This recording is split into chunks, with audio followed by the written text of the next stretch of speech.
And hey, we are live. We're here live with all of you, each other, even though we're 3 hours apart. Yeah, that's true too. You're in the future. Too. What is it like in the future? It's sunny. That's great. The future is sunny. I am going to share this on all the socials right now. So while I'm doing that, Chris, if you don't mind, you bring us in, man. You tell us what's going on. Yeah. Welcome to the 200th episode of Towelite Talk. This is Chris. And this is Casey. Yeah.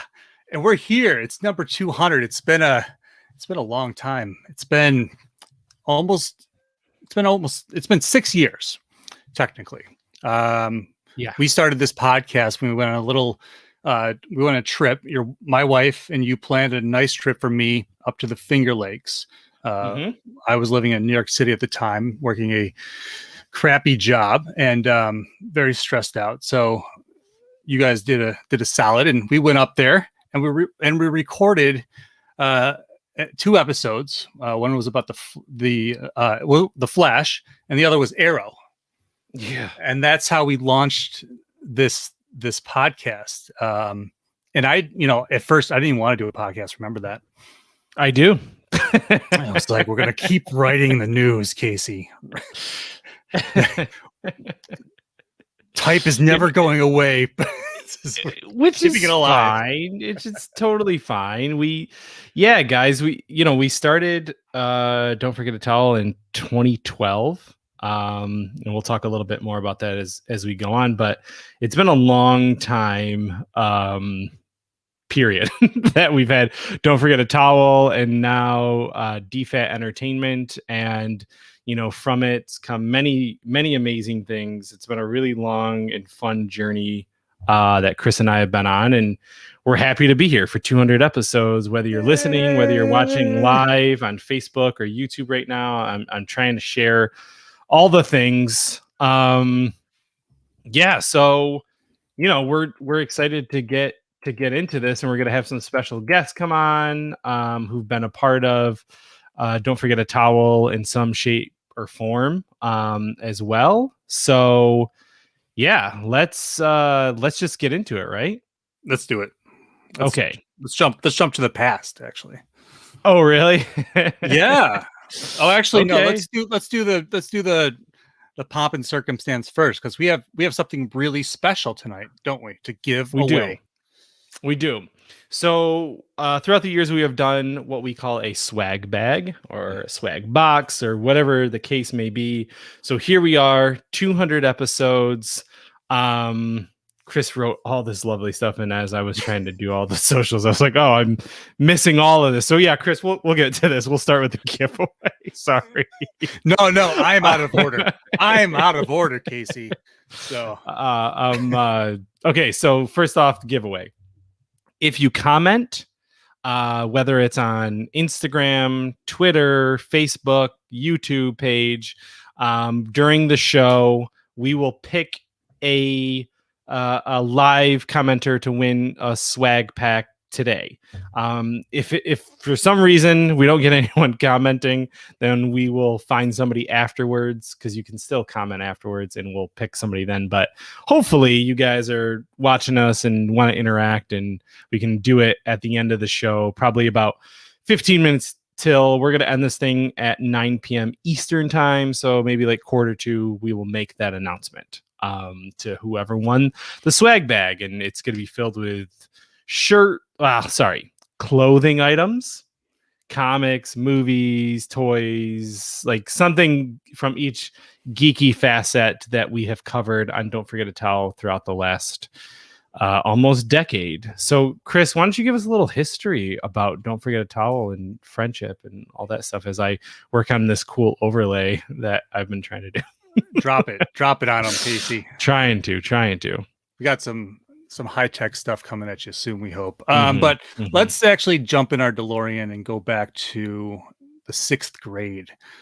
Casey and I have been friends for a very long time, and we've always bonded over comics and movies, action figures, and we really never grew up.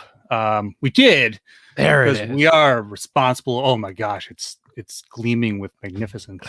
It is. It is. Oh man. But it was always something we shared, where was the geekly passions that we talk about on the show. We wrote about for years, as Casey mentioned. Don't forget a towel.com started in 2012. And we were just right out of the gate, we were ready to just have this geekly website and report the news. And eventually, what was a lot of fun is that we started to go to these conventions. And not only that, I remember when I moved to New York City, right? And we were going to New York Comic Con, of course, because of that. But I had always wondered what Toy Fair was, and it was never open to the public. And how do you get into something like this? I'm not a toy vendor, well, now, but not then. But that's the crazy thing, is that through this site, I was able to actually, we were able to get in.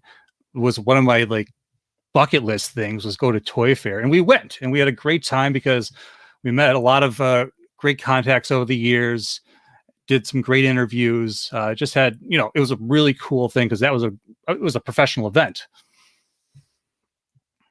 Yeah, it was it's one of my favorite things ever, is going to Toy Fair. And like Chris said, we've gone to a lot of conventions. We've had a lot of writers throughout the years come and go at DFAT, and they've covered other different types of events, whether it's a concert or another con or whatever. So we've been really, really lucky to meet some amazing people, both as contributors for the website and, or outside of that, just one of our good friends from the Star Warriors podcast, Ruben, some random ass person who we met at a con, but he's become one of our best friends. Win a PS4, guys?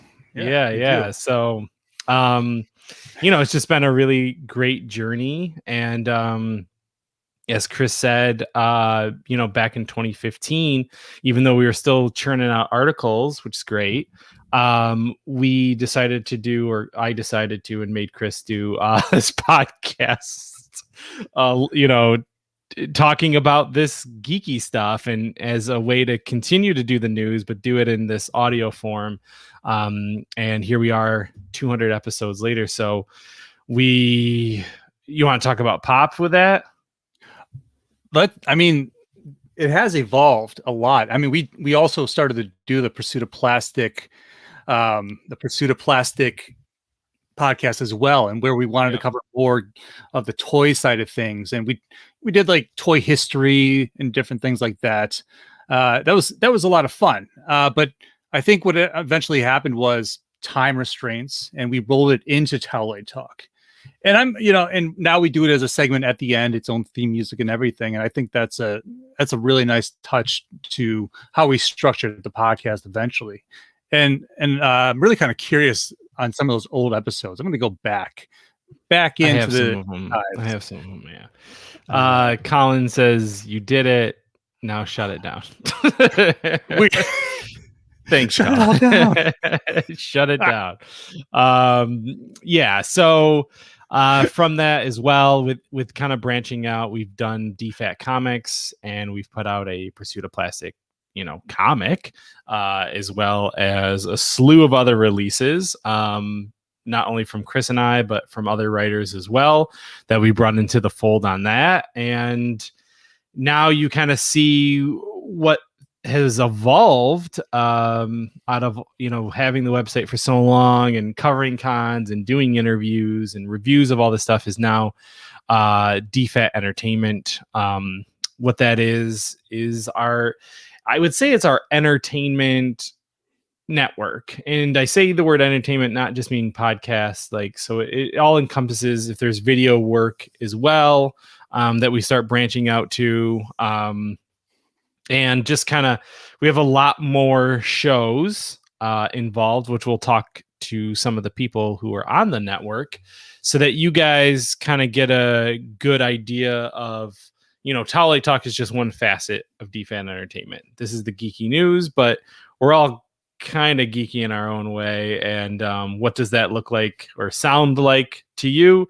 Well, you can check us out on YouTube. You can check us out on anywhere you consume podcasts. And we should have some sort of show that is there to entertain the masses. Yeah, it was interesting. The other day, it was 12 now. 12 shows on there. And I was just kind of throw me off, because it's great to see everybody come together. And I think that all these independent shows have a I think it'll be really beneficial in the long run as well. Just being part of this podcast network, and then as we grow, just even challenging each other to get better on our own shows.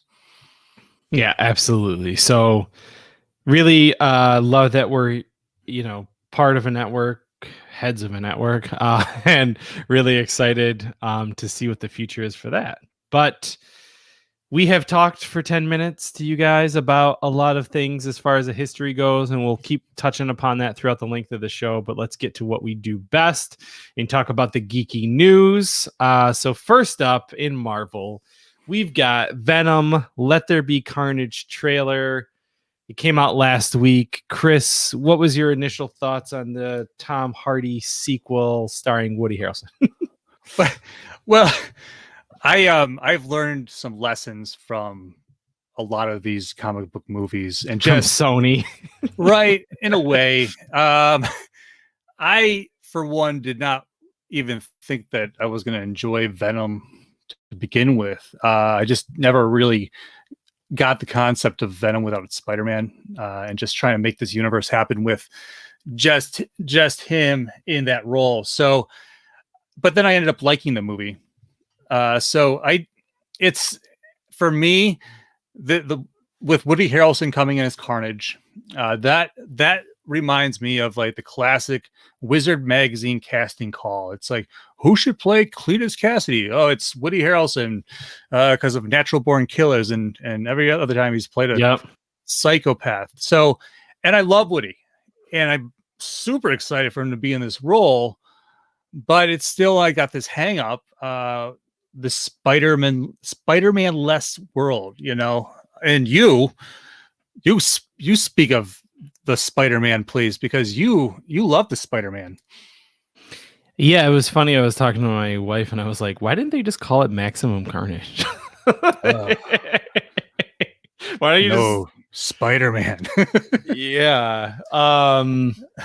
But anyway, the trailer sucks. But the trailer sucked for the first movie, and hopefully, it's still like, it did not take itself too seriously, and that was really the best part of that movie. It was that it was a very tongue-in-cheek. It was more of a comedy in many ways, and I really did like the dichotomy between Venom and Tom Hardy. So keeping up with that, what does it look like for Carnage and Cletus Cassidy? I don't know.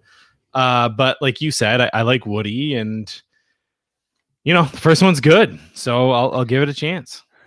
Yeah, and I just want to kind of see how far they'll push it. Does this movie have a rating yet? I don't think so. The other thing we're forgetting is it's directed by Andy Serkis.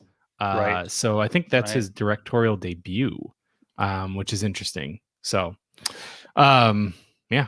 Yeah, I just think it's interesting, because if they do release it kind of in the PG-13 realm and then hold back to make the money, exactly, because like you see what happens with like Birds of Prey. So here we have a situation of an extremely, extremely violent character from Marvel, and how are you going to treat that in a PG-13 movie? So I mean, we saw what they did with all the symbiotes in the last movie, and it was it was fun. It was a lot more fun than I thought it was going to be, and that's why I won't sit here and be like, but right. I would rather have the trailer suck than have it be like a work of art, like the original Suicide Squad trailer, and then not be disappointed by the movie. Right, exactly. Ruben says, I'm interested in what Andy did.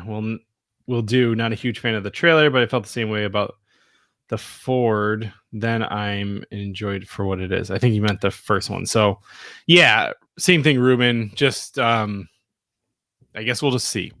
In other news, yep. In other Marvel news, What If, which is that animated show, is coming in August. I don't have any expectations other than it's probably going to be awesome. Yeah. And that's pretty much it, right? I'm so excited for it. It was one of my favorite comics when I was a kid. Oh, yeah, for sure. And still is. I mean, even if it's not called What If, right? So like DC Elseworlds or however else you want to retell the story of your favorite superheroes. And this alone, just the fact that they're going to be tackling all of, the Infinity Saga and just reimagining those stories with different outcomes and characters and more. It's just, and it's animated. Oh my God. Yeah, I'm definitely down, definitely excited. Marvel, used to do more animated things and then kind of got away from it a little bit. So I'll be glad to see them back in that realm. Mm-hmm. Next or last, I guess, for Marvel news, MODOK is coming in Friday. The stop motion animated show with Patton Oswalt. I read some reviews today. And it got good reviews. So what are your thoughts? Because this isn't a Kevin Feige project, correct? It's not. It was part of that Jeff Loeb initiative that a lot of that just disappeared. So it was supposed to be a part of all these different weird animated shows, and only this and Hitmonkey survived. And there was actually a little news about Hitmonkey the other day that it looks extremely great and is faithful to what people want from that. So I'm excited to see that. But the 3 people who read Hitmonkey comics are very excited. They are. And so, but they got rid of the other shows. So they were going to do this whole crossover, a la the Netflix world. Right. So we're missing out on that, but at least we get these 2 shows. And I'm really excited for it. I've heard good things as well. And of course it's animated, and just dig that. I just love it because that was the one thing they could really produce last year over anything else. And it was, as they got, people doing voices over the internet and whatnot, it's just, we're being gifted with a lot of great animation right now. Yeah, it is exciting times, and they got a killer voice cast, so I am pumped up for that. Just so everyone knows, if you're just tuning in now, we are giving away a Geekly swag bag filled with a lot of stuff: movies, toys, books, clothing. So just leave a comment in the chat if you're watching live or afterwards, and if it's live, we'll be giving it away. So leave something in. That's what I heard. That's what I heard too. All right, let's go over to DC. Chris, why don't you take over DC news? Sure. We're talking about supervillain sequels. So again, here's one from the other side of the pond. So Joker 2 apparently is still in production. Originally the sequel was not going to happen, but it was talked about in a lineup of upcoming projects. So it looks like the Todd Phillips origin piece will have more to tell. So I'm okay on this movie. And if it does have more to tell, you're really lucky you included Bruce Wayne in the movie to begin with. So they, with DC's new direction, putting things on multiple Earths, doing their multiverse thing, I think that it's tough because this movie has such mixed reactions from the fan base, right? And so people are like, oh, I want Joaquin Phoenix as the Joker in the DC movie universe and whatnot. So what do you tell me? I was okay with this movie. I've watched it twice. I enjoy it for what it is, and then I do have my problems with it. Now, this is the crossover with La La Land, right? Where it's just mostly a dance sequence with Joaquin Phoenix. Mm-hmm. I think. Okay. That's He does it. a dance off with Bruce Wayne. Okay. Oh, and Star-Lord shows up. Yeah. Multiverse. I really don't care. I saw it once and I did not hate it. The ending was my favorite part. The fact that they did tie it into the mythos in a really cool way. Honestly, it was a cool ass way to do it. But I just overall, it to me felt like not the Joker. It made over $1 billion, so I'm wrong. You know what I mean? So like that's the real thing here. It's like the money talks, and Right. Todd Phillips did The Hangover, and there was no reason to do The Hangover 2 or 3. I think there was 3 of them, but the money talked. You know what I mean? So like, he's not above that kind of shit. Jake says no one wants his Joker. It's a creepy dance off. Yeah. So you know what I mean? Like I just, I'll watch it because I'm a comic book fan. I just don't need it. Yeah, and where do you go from here? The first movie was clearly Taxi Driver, and the other Scorsese King of Comedy. film. Thank you, King of Comedy. Clearly, both films to tell, this story. And I enjoy violent movies, and I did enjoy it for its violence. You do a little bit of the ultra violence, and so yes, exactly. But it was also kind of disturbing at times. So it's a good dip into the realm of what if Black Label, right? And it did pay homage to some of the the Joker's doings in the comics as well. So I was okay with it. I'll watch a sequel, like you said. I just don't know where they're going to go with it. Do you do the Batman thing? Right? Do you just put it do you on do Earth Harley? 2? You know what I mean? Like Harley origin almost, but without Robbie. So I don't know. It's like if you don't go full comic in this next one, the first movie was really a examination of mental health issues. Yes, to be honest, you know what I mean. So it's like I don't know what you do with this one. I don't know. Anyway. That's it. I don't really have much else to say about it. Yeah, I think it did just touched on something really important though too. It is about mental health, and I think it was a good parallel to our our modern day society. That was great too. Yeah, like if you told me that movie was just Dancing Man, Taxi and Driver? I would have been like, oh yeah, right. I would have said, okay, this is a great movie for what it is. Falling down. But calling it a Joker movie is where I was like, no one knows his story. This is one of the many tales. I guess I'll accept it, but I just don't have to like it. Yeah, and that's exactly it. And I think this is where DC just can establish we do movies. We're going to tell these stories, and people don't always necessarily need that connected universe, because that's where they failed to begin with. Yeah, for sure. And it was just like, let's emulate Marvel. Let's just keep doing this, and it just nobody bought it. Some people did, but it just didn't do well.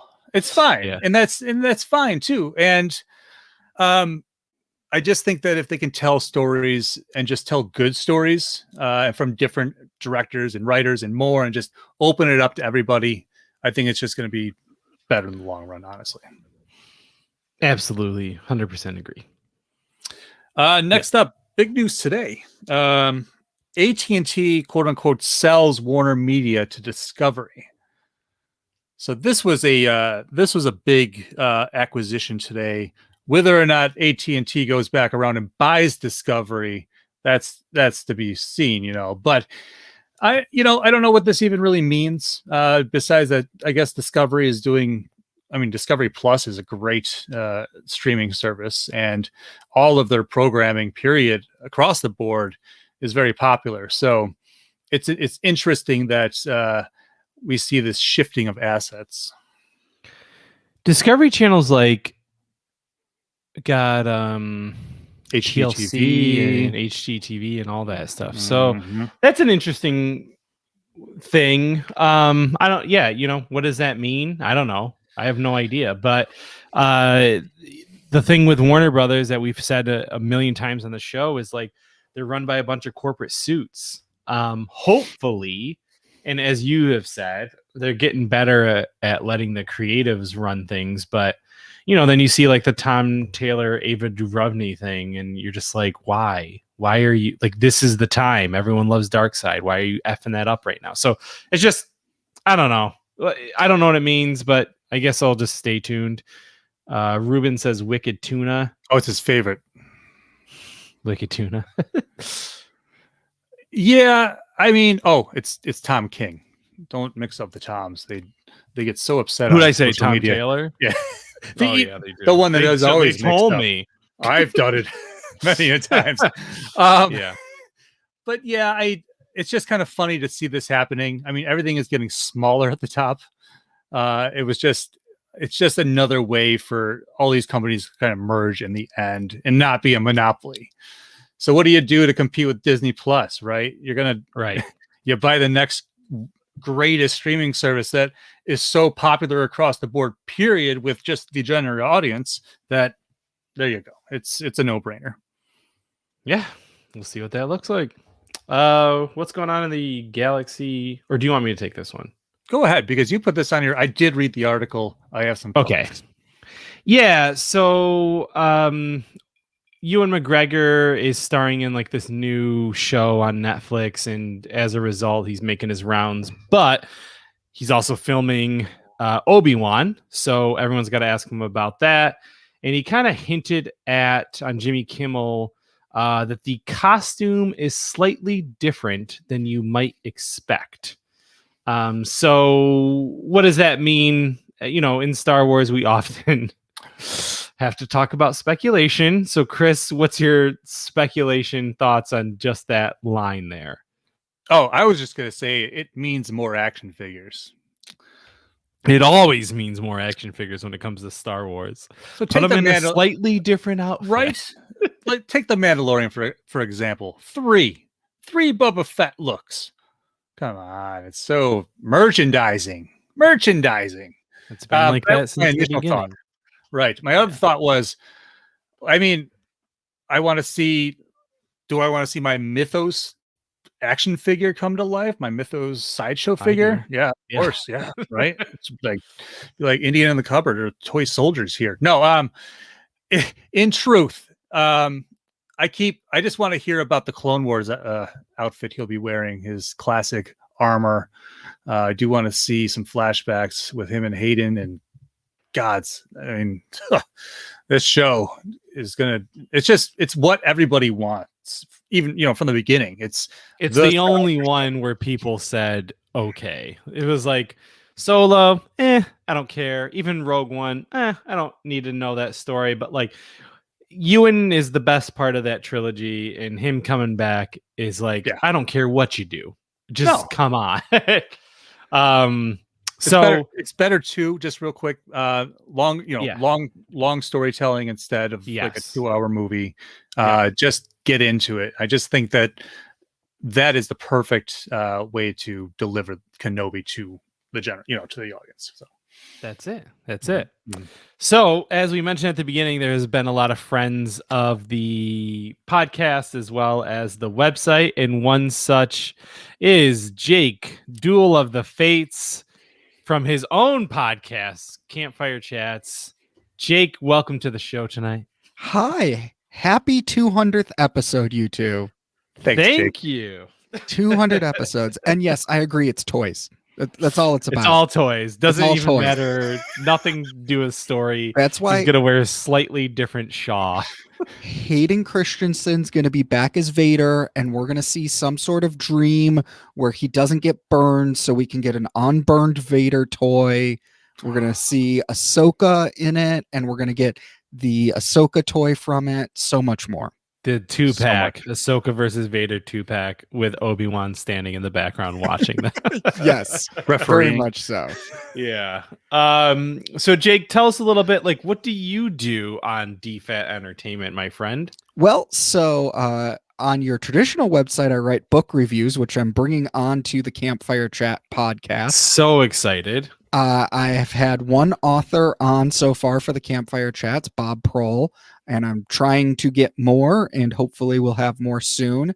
And then with Campfire Chats, I just meet with friends and hang out. It was a way to get together during the pandemic and just, it's literally the concept of talking around a campfire. So we have a topic we discuss, and then I bring the late in the evening campfire talk of a conspiracy theory or a ghost story or something like that. You know, when you've had one too many beers and you just start talking about stuff. Me and Rocco for campfire, what did he call it? Critical Mass at the Campfire talked about how money is fake in the episode for a campfire discussion. That sounds about right. Yeah. That definitely sounds like both of your points of views coming across. Yes, it was. That's awesome. That's awesome. Yeah, Jake, you guys check out his podcast on the network, as well as, like he said, any articles that are written on don'tforgettowel.com. We're gonna talk. Oh, what were you gonna say? I was going to say, if you do geek out on politics, also check out the Bull and Moose Tavern podcast. Yes, my absolutely. other podcast. Jake is also on Star Warriors. I am. And I hosted the live show for May the 4th. You did. And you have a very special episode coming up in the coming months, we hope, as well. So yes, I'm putting some work into that episode as we speak. High production. Awesome. That's it. Yeah, we a lot of great shows as part of the network, and Jake is part of 3 of them. I feel like all of us are part of more than one. That is podcast. True. All of us. So Jake, we have some news that we're getting through. So let's see if you can throw some comments on this. Chris, what's our comic book news of the day? Well, we have another original graphic novel headed our way. So both DC and Marvel have been doing a really good job here for the younger audiences, from kids to young, I guess it's called middle grade and then young adult. So the newest one is a Miles Morales story called Shockwaves. And so that's coming out on June 1st. And it's written by Justin A. Reynolds with artist Pablo Leon. And so, this is great. More Miles, the better. We have Into the Spider-Verse 2 coming up soon.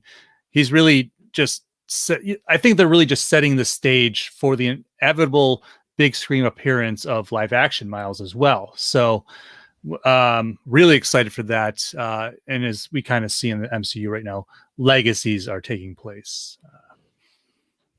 Yeah, I love this kind of stuff. And they also say in the article that there's going to be a Miss Marvel, Kamala Khan graphic novel as well. Like, Jake, I know your daughter's a little young for a full graphic novel, but like, what do you think of this kind of stuff where it's kind of really, hitting on all cylinders as far as like us adults going all the way down to middle grade and then children to kind of, absorb all this stuff in the comic book medium? Yeah, I love it.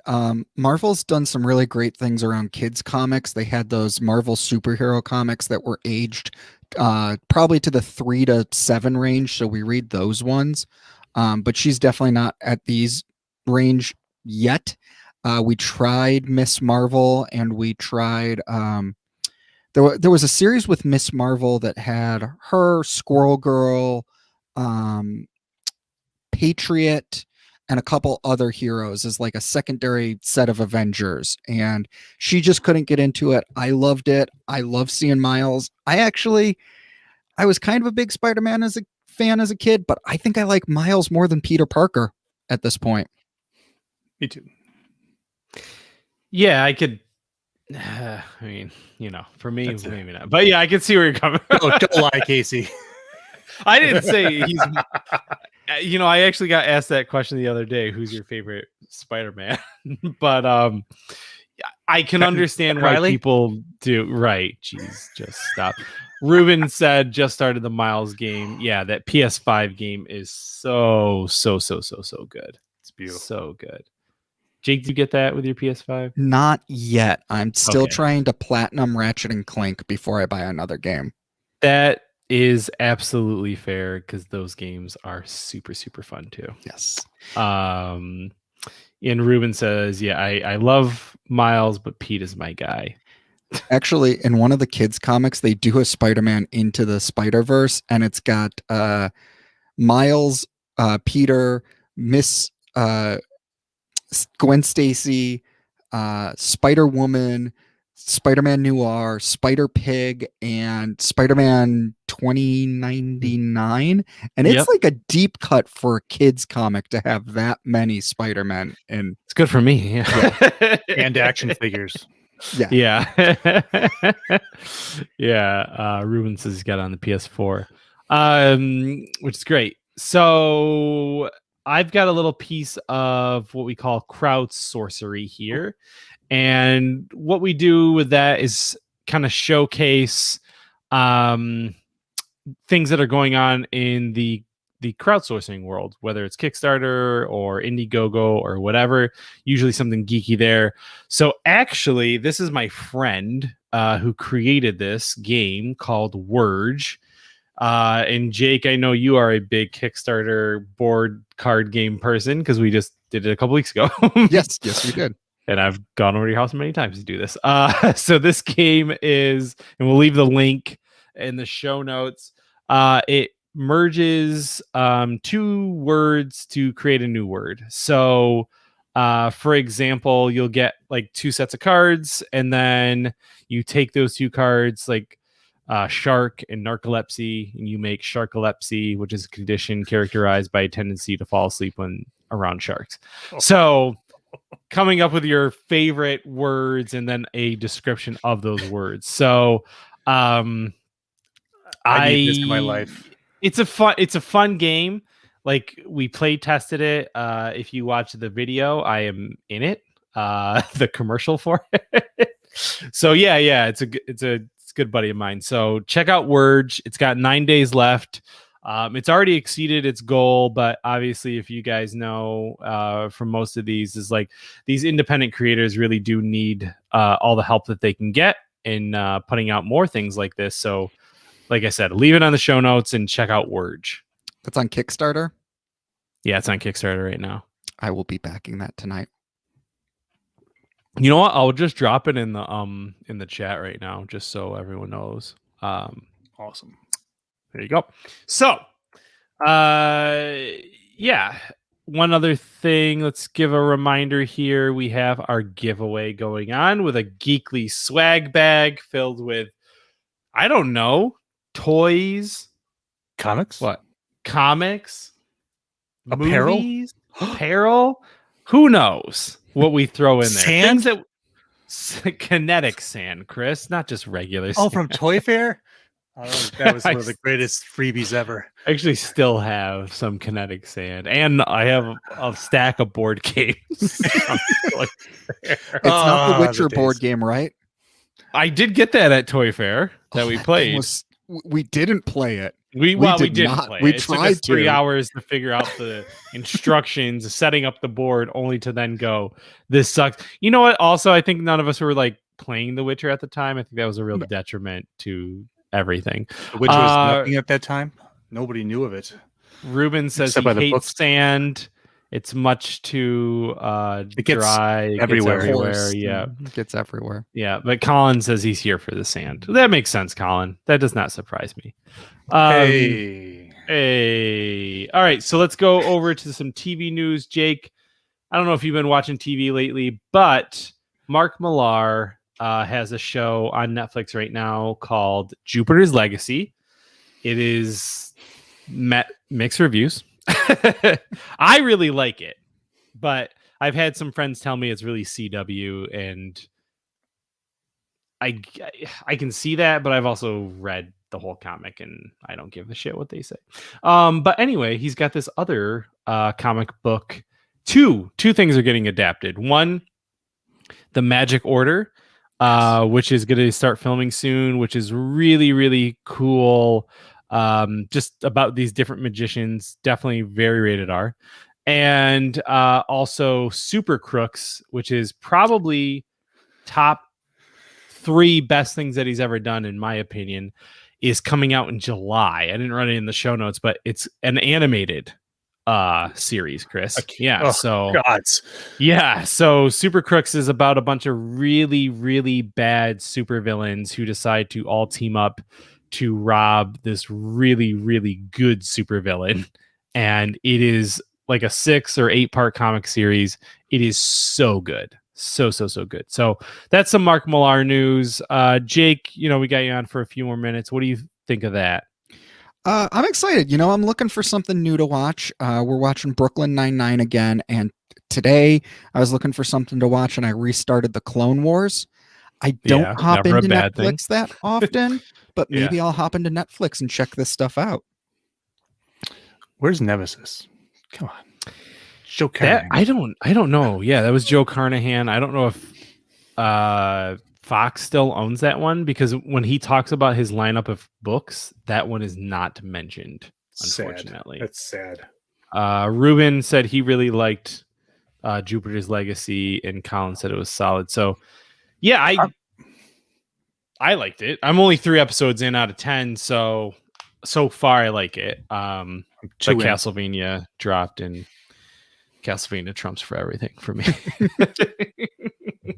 Watch Castlevania if you want to watch something. I watched season 1. I have not watched the newer seasons. That is something I should go back and watch. And I got to finish Voltron. I never finished the new Voltron. And any of the other Powerhouse creative shows like Six Manos or Blood of Zeus. And now the upcoming, we'll be talking about it soon, He-Man Revelation. That looks good too. That's right. Universe. Sorry. Yes. Over in Brian K. Vaughan news, who constantly should always be in the news. Always be in the news, in my opinion. Yeah, correct. Ali Wong has joined the graphic novel series adaptation of Paper Girls that's going to be going on Amazon. She was in Always Be My Maybe. She's a very funny comedian. I don't know. I guess maybe she's a parent, because she's older than all of the girls. So a lot of time traveling in that show. So, or in that comic. So who knows? Right. That's true too. I just love it. No more spoilers. Sorry, that was a spoiler. Yeah. Just real quick, Ruben says that Jake should watch The Dragon Prince, which he should. Oh yeah. Jake, are you familiar with Paper Girls though? No, I am not. Ooh, that's up your alley. That's up your conspiracy theory alley. So Brian K. Vaughan wrote Saga. He wrote Why the Last Man. He is top 5 best comic book writers for me personally. In Paper Girls is him, artist Cliff Chang. It's about a bunch of girls in the 80s, and there's like monsters, there's astronauts, there's time travel. It is awesome. Yeah, I bought that whole series. Check it out.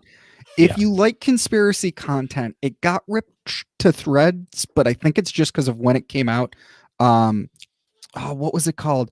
Utopia on Amazon, which is based off a UK show. I loved the American version of that show.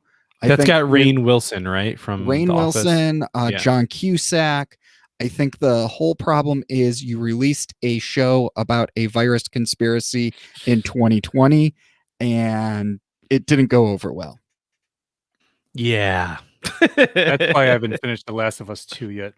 Me too. It's coming Confessions. Coming up soon. So Jake, real quick, kind of, tell us again what you're a part of as far as your shows go, so that everyone can take a listen to that. And, we really appreciate you being on tonight. The Campfire Chats, Bull and Moose Tavern podcast, and 2 things of my geekly news. 21 Pilots has a new album this Friday. The 2 songs got me hyped. And both songs are good. Both songs are great. Yeah, they are. And one fun piece for you guys. Apparently, Target's going to stop selling Pokemon cards due to violence in the stores. That's later in the show. Did we write that on? Oh, we did write that down? It's my PSA. Okay. PSA coming up. Is So that don't leave. your I read, your Rocco thing, your F whatever segment? I gotta go put my daughter to bed at this point, but I do have to say I read the article and it had the opposite effect. And now that I really want to go hunt Pokemon cards, We and all get do. We back got to catch into them all. All I of gotta catch them all. I downloaded the trading card game on my phone after reading the article. Awesome. That Well, is so awesome. Again, congrats on your 200th episode. Thanks, I'll buddy. see you. Thanks, Thanks Jake. for coming on, Jake. Thank you. Bye, buddy. Whoop. Well, that was fun. Jake. Yeah. It was fun. Great. I love everybody we've worked with over the years and who I've gotten to know, even though I'm 3,000 miles away. It's great. We have a great thing going on. So check out Jake's shows. I think, check out everything on Absolutely. Geek Entertainment. Chris, you take this one because I know you've been waiting your entire life for this. I have, and it's not at even least because since the 2000s. Right. It's not even because I'm a Red Sonja fan either. Not that I don't love barbarian things. okay. I'm just, this makes me ultra excited. So the beautiful Hannah. No, you're John, skipping. Well, okay. What? Yes, you Where skip are we? Motu, dude. Oh my God, dude. You're right. I can't even forgive myself Joaquin now. says, "Congrats, guys! 200 episodes is wild." Joaquin, you can be just like us if you don't stop podcasting for the next 4 years. Keep on the airways. Yeah, keep it going, Chris. All right. Yeah. So Sorry, Motu Revelations, July 23rd. What's I already going forgot on? about that. I don't even want to talk about it. What? I don't care. Shut up. I don't even have all this He-Man stuff here for Not any like reason. you bought PowerCon tickets or anything. Oh, we're gonna be talking about that soon too. So guys, listen, great news this week. Kevin Smith came out and said, "Hey, listen, Revelation is coming in July 23rd. The animated series, the first part. I believe it's like 5 episodes, which I thought it was only gonna be like 6 episodes altogether. Just to hear that it's part 1 makes me even happier. So, yes, Motu Revelation. We got some stills from it, but we haven't gotten a trailer yet. So stay tuned for that. Yeah, Netflix tends to put out their trailers a couple weeks before the show or movie drops. So I would imagine we'll probably get it in a few weeks, sometime in the middle of June. But that being said, the pictures are really cool. The animation looks really good from the pictures. And as you pointed out, they're using characters that were like third wave characters that never hit the shows before, like Stinkor and Mossman, which I hope that means, what's the one with the jack-o'-lantern head glow? Scareglow. He's coming. Yeah, you know who plays him? I can't Tony remember. Todd. Is it? Well, Yeah. Great. That's an awesome voice. So, Kevin Smith, he's a big fan of all that kind of stuff. So I know he'll do it right. And the cast, I mean, Mark Hamill's Skeletor. We don't need to say anything else, really.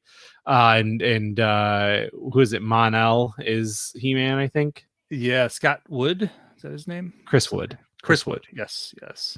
Joaquin says he's just going to keep recording episodes. It doesn't even matter if anyone's listening. He's just going to keep recording. Don't even stop recording. Just let it run. Let it run. Recording. Yeah. Ruben says animation looks good. Can't wait to hear Marcus Skeletor. Damn right. Powerhouse Creative. That's it. Yeah, they also now we showed can up go the to toys. movie news. they showed up the toys too. I thought we were going to talk about that later. No, we got other things to talk about later, but this is Okay. kind of related. So they showed up the toys with the whole cool thing, whole reveal until we get to see the trailer and just get even more excited. So, Mossman's coming as an action figure. So get ready. I haven't had one since the old days when he was flocked and he'd disappear in the darkness. So, moving on. Why don't you intro this next one? Yeah. So, you were doing it. Red Sonja. I was doing a great job, right? You love Red Sonja. Okay, so the girl who plays Ghost, in right? Ant-Man and the Wasp, from Hannah, the Killjoys. John Kamen, and she's in I don't know. She's a beautiful Player looking One? woman, and she's knows? playing Red Sonja, and hopefully she gets super jacked. Maybe she is. I don't know, but like, right? You would imagine you've got to like. Here's what I'm thinking is like one of those girls who or women who's in the Snyder Cut in Themyscira. Like those girls were like, that's Red Sonja. Like, they were badass. Yeah. Absolutely. But this is a good actress. She's a very good actress. How big is she? Like, you're right. Like, do they just do camera tricks and whatnot? Yeah, like does Tom it Cruise matter? Is 7 feet tall, right? It's Yeah, like when people said, "Well, Gal Gadot can't be Wonder Woman." She's not like she doesn't have Wonder the body Woman, of what's her name? The racist one. But I don't even care anymore about this. Anyway, I just think we're that okay with like it's right. I believe that this is going to be awesome because we haven't gotten a Red Sonja since the 80s, right? So, and hey, any barbarian movies, Conan, bring it, please, more. Exactly. This isn't on the list, but I wanted to mention this real quick. Revealer is coming out. We got news of that just today. It's from Tim Seeley, who created Hack and Slash. It's going to be coming out as a movie. It just wrapped filming. So if you're a fan of Tim Seeley and all that he's done, I've collected Hack Slash since it came out. He's currently riding high on Money Shot. But that show is going to be dropping, which is cool. Sweet. Yeah. All these properties getting picked up. It's a no-brainer. Yeah. We've been saying it for years. Yeah, we've been saying it. Pursuit of Plastic coming to Netflix near you. Ruben says I mean, Tom Hardy played Bane and he's like 5'6", right? Right. Yeah. I mean, Hugh Jackman's like 6'5", and he played Wolverine. They should have switched. And then she just really needs to gain that muscle weight. Yeah, that's it. You know, she's a good actress, and I like that it's a person of color in the role, because who cares what? There's no one saying she's got to be redheaded necessarily. Yeah, don't read the comments section. Maybe Gail Simone would, but yeah. So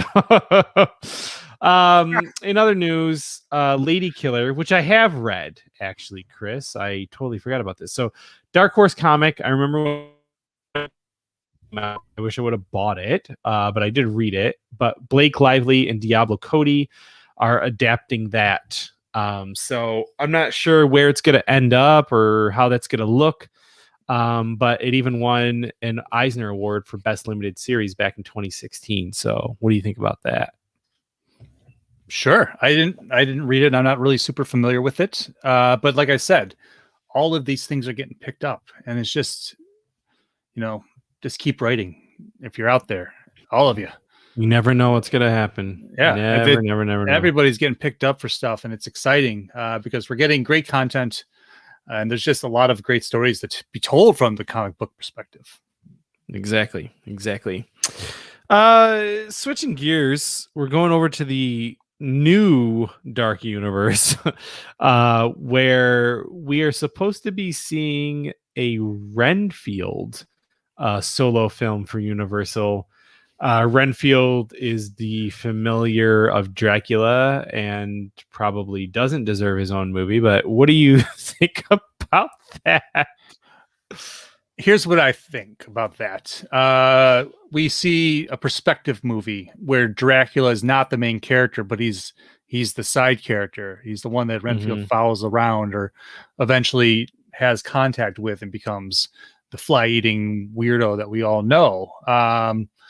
Whatever the take is. So I think that I think they're looking for a new way to tell the Dracula story, and this is an approach that will either be really bad or great, because these Blumhouse movies have been pretty solid with building this new Universal Monster universe. Yeah, and I think you're right, because the last one was Dracula Untold, which I actually thought looked like complete garbage, and again, great. was awesome. Yeah. It was a really good movie. So, And The Mummy was okay. The Mummy was better than I like The Mummy. Yeah. I don't know why people didn't like The Mummy. Rocco says Ryan told Blake Lively to go get that comic book property money and pulling a little pitch meeting here. So you have a Dracula movie for me. I get you. We are not going to get through all this news. So I'm going to just kind of skip because we got a special guest coming on in a minute. We do, but he can join us for the news. Yeah. He can join us for the news, but we're not getting through all this. So all right. I'm going to skip around a little bit here to what I think is more important. We got a teaser of Snake Eyes today. Oh, yeah. Yes. Did you watch it? I did. I'm just so much more appreciative of this version of Snake Eyes versus the original version of him. Yeah, I like those two movies, to be honest with you. I have nothing against those at all. No, not that. I'm talking about how he was a blonde white guy in the in canon. Yeah, right. And, though I did read those comics and they're very good. Right. Like, of course. It was a cool thing Larry Hama did, but yes. Yeah, I'm excited to see this movie. It's like I'm Danny Rand, right? Yeah, it is. Yeah, it is a lot like that. And so great action in that trailer. Yeah. So what does it look like? We'll see. I didn't realize Samara Weaving's in it, and I love her. Who's she playing? I think she's playing Scarlet. Okay. Yep. Yeah. Which if they do decide to take that story that they did, but just culturally appropriate, then she is, you know what I mean? Like she has a reason for that. So 100%. Which is cool. Yeah. So we'll see what this looks like. I like that actor a lot. I like Crazy Rich Asians, and I saw him in a couple other movies recently. That one with Amelia Clark, whatever. He's a good actor. So I'm excited about this. Yeah. Okay, so let's go over to gaming news. Chris, do you want to drop that? Yeah, just real quick. D&D Live is returning in 2021 with the return of G4. Something from a blast from the past with G4 returning with some video games. You love G4. I didn't know did. G4 until I saw you. Like I came into your house and you were like, dude, watch this. My posters of Olivia Munn. No, I didn't have those. I was married at the time. They were under my bed. But yeah, no, I that channel was good. I think that it definitely has a place to return now. And this is great that they're teaming up with Wizards of the Coast. So this is happening this summer. Let me grab these dates because we're finally getting back to in-person conventions, and we'll talk about PowerCon in a couple minutes. But this is going to be happening from July 16th to the 17th. So look forward to that. A lot of stuff coming up, especially with all the releases this year, the unknown ones that are coming up this year, the movies in production, so much more. Oh, and I mean, I took this off the list because it was too much, but the whole new Magic the Gathering D&D set that's coming. So much cool stuff. Yeah, it's a great time to be a geek, obviously, and it's a great time to be a Dungeons and Dragons player, especially because they are Wizards of the Coast. Used to be a really closed property for a very long time, and since they started opening it up and giving Hasbro the rights to produce toys and doing a new movie and everything like this, the Candlekeep Mysteries is a really great idea with offering like a bunch of new writers a chance to diversify the characters and etc. So they've been doing some great things, honestly, and we're there for it. So 100%. And then what else here? Oregon just real Trail? Quick, the Oregon Trail, they did a revamp of it. So a great game if you're our age and around it. Growing up, the Oregon Trail was the game. It was a staple. It was a monument thing because we all played it, I guess, at some point because it was in schools and everything else. So, but this new spin is giving the classic video game a better representation of Native Americans. So they're going back. They're just making it a lot more culturally appropriate and more. So this is actually on Apple Arcade right now. I'm not sure if it's going wide. It's being produced by Gameloft Brisbane. So guys, check that out if you're an Oregon Trail fan. Yeah, Or that's Oregon good. It's a Trail. smart Oregon, do you see what I Oregon do? Trail. Do you see what I do? Because you're It on the is West Oregon. Coast now. No, it's Yeah. not that. I've always called the state Oregon, but they've always called the game the Oregon Trail. So it's burned in my brain. It's burning your brain. Guys, speaking of burning, here comes brains. Rocco. I had a feeling that was going to be your segue. Like I was like, here it comes, right I here. saw you giggle. It was happening. Rocco, tell the people who you are, what you do, what makes you such a shiny human being. Let's not go that far. But I am one half of a little show called the Critical Mass Podcast. That's our Twitter there at the bottom because I'm shameless. But absolutely absolutely check us out. We're kind of like a podcast version of the Daily Show, but we don't have the talent of that show. We're just not we're not talented. Dan is very good with his keyboard. I mean, I'll give Dan that. Dan is a musical genius. He's an absolute musical genius. It's a regular Paul Schaefer. Yeah, exactly. That's perfect. With all that hair, and and I'm on Star Warriors, which I love. I'm on our new show, Chris and I's new show, Listen Up Casuals. If you haven't listened to our first episode yet, you should listen to it because I think it's pretty great. But I'm also biased. And I've been a guest on Towelite Talk, and I'm happy to be here again. Well, we're happy to have you. Yeah. Colin is not happy about the burn that you left over for him. And Ruben says, hey, Rocco. Hey, Ruben. And Colin, I'm not sorry. Yeah. So, Rocco, Chris, can you drop this little stat here? I can. I went deep into the archives of don'tforgetatowel.com and I dusted off some of the files. Sure. And I did this search today, and I wanted to let you know that you wrote a little article for us, how Luke became a Jedi Knight, right? I think that's the exact title of it. If anybody wants to go out and search it right now, I did write that. You did. Okay. I just wanted to make sure that we had the right guy. And sorry about that whole part on how much I hate Ewoks. Oh, I apologize if any Ewoks are listening. I was in a different place mentally at the time, but anyway, as the editor I had to actually cut that whole part out because of Ewok rights and things like that. So but Rocco, that article is actually the second most viewed article of all time on Don't Forget a Towel, coming in at 4,726 views. Wow. Isn't that awesome? Yeah, that is pretty awesome, especially since it's like an opinion piece. But I mean, I think I'm right, so I'm just going to say it's factual. Isn't that most of the internet? That's like all of Facebook. That's all of Facebook. Yeah, pretty much. But that's you did a really good job, and people seem to still read it. So every day, Colin says Ewok lives matter, yub mf'er. Yeah. I may have edited that a little bit. Just so you guys know, and Rocco, we are giving away a Geekly swag bag tonight.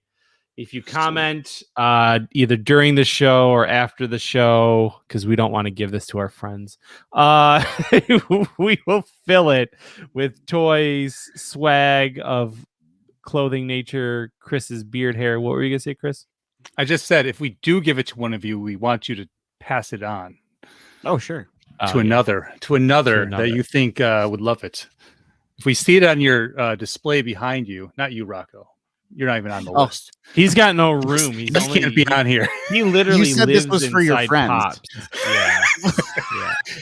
You are gravely mistaken, Rocco.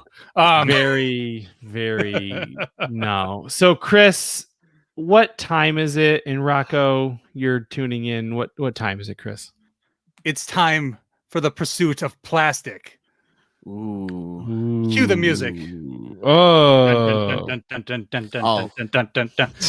Okay. I was expecting Dan to come in and piano. I thought he was waiting backstage. Oh, Was he and then missed this we told him- opportunity. We told him to go F himself. Yeah.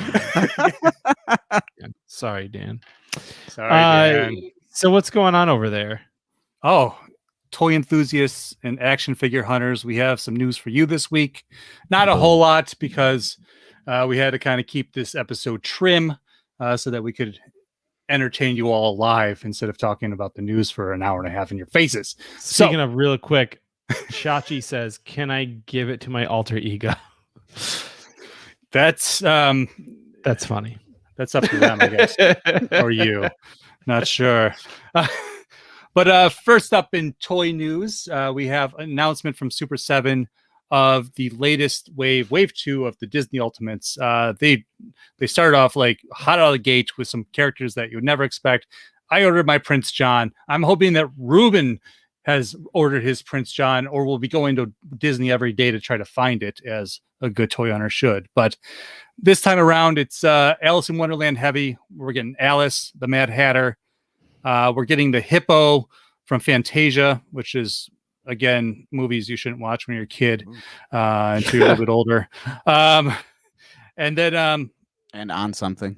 right, exactly. And then as predicted and wished for, we're getting Robin Hood, because how could you put that Prince John in wave 1 and not give As me you predicted and you wished for specifically, yes. right? And my wishes come true. Yeah. I willed it. I willed Super 7 to give me the Fox, and it's coming. And these are the only two I'm ever going to get from this, because I'm not going down that slippery slope. That's it. Rocco, do you like Disney? I mean, as much as the next, I mean, I'm a big fan of like Moana, and I love the Frozen movies, and obviously having kids like helps this. But then like I watch them and I'm just like, it was Elsa's mama all along, and you just, I'm crying. But anyway, yeah, I like Disney. You watch them again for the first time, Yeah. in a way. Yeah. No, definitely. I would say that's definitely true. Like having kids and just being like, I wouldn't normally just sit down and watch a Frozen movie, but then you put it on and you're like, yeah, I'm not watching this by myself, like for your second or third viewing. But you did. And that's you okay. need to sing. Ruben is very excited for Robin Oh Hood my to be in a gosh. store costume. Yeah. Seriously. I mean, what a neat accessory. It is a very, very good accessory. So I'm going to actually leave that link in there because we want to support Super 7. Joaquin says no Rocco Bay when it comes to Disney. I'm not salty. Oh my goodness. What's next, Chris? Well, the Lego Group has just announced the largest Marvel set the company has ever produced. We are getting the Daily Bugle, coming in at 3,772 bricks, 82 centimeters high. I'm just reading this article, so I can't give you Americans inches. I'm sorry. But best of all, it comes with 25 minifigures. How much was it? 600? No, $300. It's only rule them all. $300? That's it. I'm gonna buy it. That's enough to buy the minifigures alone. Right, and then resell them and buy it again. Technically. How many minifigures again? Because I was looking at that earlier today. It's like Maybe 25. I was on drugs, but I think 25. Nope, it is 25. It's 25. Jeez. That is, I knew Colin was going to chime in here. I just was waiting for it. I can't even breathe, Colin. Exactly. Right? Yeah. Let me catch up in the chat. Chachi says, I love Disney until I read Hans Christian and Grimm's Brothers Grimm. Yeah, obviously. Agreed. All those. Agreed. Colin is maybe slightly sort of a Lego fan, and he says, I am so overwhelmed. This is my birthday gift to me. This might be my birthday gift to me as well, because that's bonkers. And I do love me a good Spider-Man everything. Oh man, I know if I start collecting Lego with all my other collections, forget it. Like that's just gonna be no. I mean, I have a mortgage, so I'm gonna have to keep Legos off the. Do you know how much money Legos are worth compared to anything else that you own? Like As much as full gold. full built Yeah. sets or like still in box? Doesn't matter. Box Either way. obviously will be more, but it does not matter. They Oh, wow. only go up in price because this set will sell out within an hour, Minutes. probably. Oh yeah. Yeah. Yep. Gorgeous though. That is gorgeous. I mean, You are. Yeah, I know. Thank you. No, this You got set I was cleaned up looking for at, this it's show. incredible. Yeah, you know, He did. got a light now, so you can differentiate my beard. Yes. Sheen. Chachi celebrated her birthday last weekend. Congratulations. Happy birthday. Belated And birthday. Ruben says, I've never purchased a Lego, but this I might start with. Yeah, see, it's a beautiful thing. You don't need any more after that. It's just like I have No, this is 25 it. mini figures, and the only building that matters, and it's skyline battles and everything. So that's it, man. $300. Come on, we're talking. Yeah, They're about to release an $800 AT-AT. I don't get this. really. Crazy. Yeah. Bonkers. Wow. Chris, what's next? Rocco's got a few minutes here, so what do we got here? 2 more minutes and then back to the cell. Oh man. Well, we don't want to send you back there too soon. So let's talk about PowerCon and how I have the power of going to PowerCon this year. I decided to pull the trigger. All right. So PowerCon is the He-Man She-Ra convention that has been happening for years. It's gotten more and more popular in the last, I would say, 5 years now. And it's exciting because now I'm in California. And I think it's always been in California. And so it's kind of something that was unattainable. I'm not flying to Anaheim, to go to the Hilton and check out He-Man stuff any other year. But 2020, I'm living in California. 2 He-Man shows are hitting Netflix. There's 3 toy lines happening. It's the year of the Masters, guys. The Barbarians are running amok, and Castle Grayskull is at risk of Skeletor. So I got to drive down to Anaheim. So the tickets went on sale this past weekend. So if you bought tickets, and they're only $35 a day, you could actually buy the exclusives, which I was in for. So they announced 3 Master Universe exclusives from a She-Ra or Evil Horde set with Hordak, Grizzlor, and 2 Horde agents, all in these fancy colors, but it was $150. I was not buying that. These are $15 action figures. I don't even know how they added up to that. Maybe there's gold and Lego in the pack with it, but right? He-Man's hair, Dolph Lundgren's hair or something. But the other 2 were cool. Faker and his cat. I got that, and also there's an accessory set to go with the upcoming Castle Grayskull set.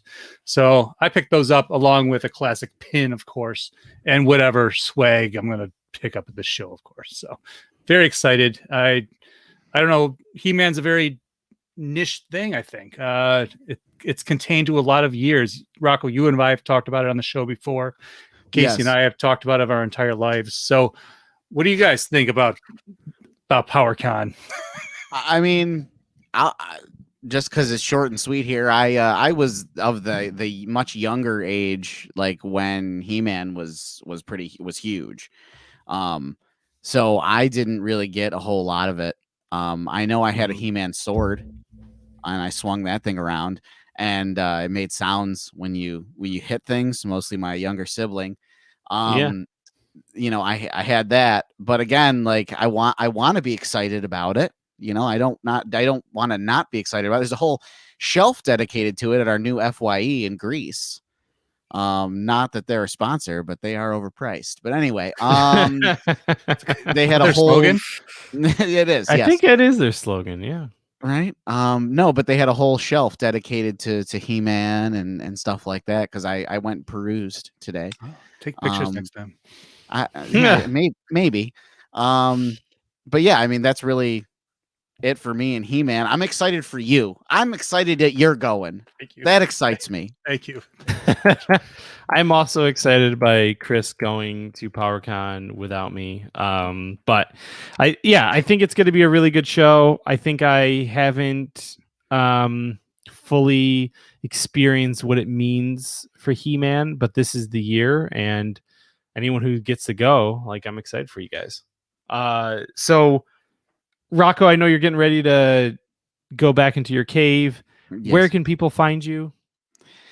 You can find us on Twitter at the link there. You can find us on Facebook, facebook.com/criticalmasspodcast69 because we're children. You can find us on all major podcasting platforms, but most importantly, you can find us on DFAT Entertainment, along with these guys and a whole bunch of other cool people that I love working with. Awesome, man. Thank you so much for being on tonight.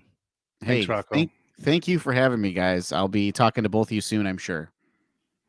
Yeah. No. You got it, buddy. Oh. Rocco's gone. Okay. Real quick on the chat, just to catch up before we end the show. Colin was talking about how they retire the sets and then they get doubled, and Ruben wants some, especially the Hogwarts set. And Colin was saying how the Daily Bugle fits into his modular buildings, which I have not gotten into because I know I will get addicted. And Chachi says, I could have been a better birthday if I was in a Snow White costume or if I've gotten fan signs from y'all. Ha, ha, ha, ha. Yes, we do like our Disney cosplay, especially Chris. This is what, my Jafar beard? What am I Yes, going it for is here today, or maybe Swiss Family Robinson. I'm not sure anymore. So, do we want to give this away today? We do today. Okay, so you We got do. it loaded up. I do. Are Okay. you ready? Are you ready for the magic to happen? So, guys, we're about to give away our swag bag. If you are part of our friends, give it away to someone who deserves it. But either way, we're excited for everyone who tuned in tonight or listened to the episode. And Chris, roll that beautiful bean footage. Does it have a noise? I'm Or hoping. do I have to fill dead air with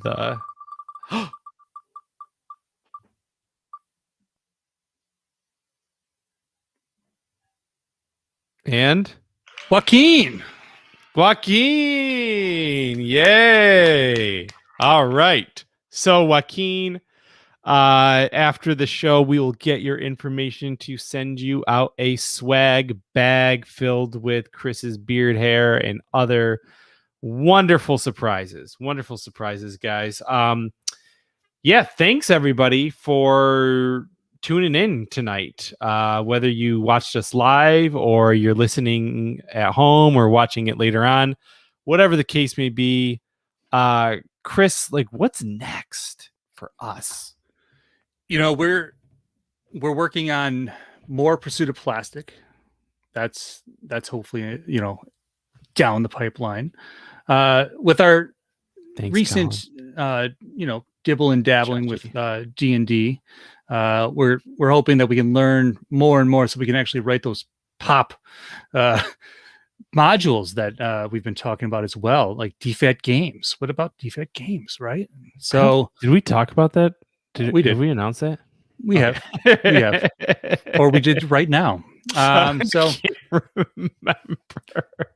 But there's just, I think it's exciting because DFAT Entertainment opens up a lot of doors for us to do a lot more creative things. And so we spent a long time writing and scheduling and sticking to this thing. And we did an awesome job, I think, over the years, and we had a lot of fun with it, but things evolve. And so, DFAT Entertainment is that next step. And already, like we mentioned at the beginning of the show, we have 12 shows as part of it. You're coming up with new shows. I'm doing other shows, so it's great because we can kind of cover more than we ever have been able to when it was just like you and I or a couple other people and things like that. So I think that look forward to more media based ventures from us. Like Rocco mentioned when he was on, we just did a new show called Listen Up Casuals. So, and you're doing Scatterday Nights with Chris Seaver and so much more. And as we can kind of just step out of the realm, like I said, and deliver more geekly content to you, the happier we are as well. I think you summed it up pretty well, actually. Oh, good.